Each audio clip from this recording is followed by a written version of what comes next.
mayroon na namang isang napakagandang sign mga ka-TH na letter L mga ka-TH. Ngunit itong isang L na itong mga ka-TH, mayroon pong sugat o mayroon pong guhit sa gilid sa mahabang linya mga ka-TH. Ayan po, klarong klaro, parang butas po siya mga ka-TH.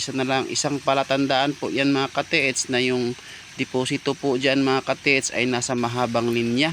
Tingnan natin yung sa maiksing linya mga ka-TH kung ano tinuturo. Ayan po, nasa gilid po siya ng false mga ka-TH. Yan po ang tinuro niya. Kaya tingnan na naman natin kung ano tinuro ng mahabang linya mga ka-TH, kung positive ba yung lugar mga ka-TH. Ayan po, titingnan natin, ikutin natin yung ating camera. Ayan po mga ka-TH, yan po ang tinuro sa mahabang linya na yan mga ka-TH. Nilagyan ko po ng kawayan para matunto natin kung saan po siya nakaturo. Positive po ang lugar mga ka-TH. Mukhang maganda po siyang paglagyan ng deposito mga ka-TH.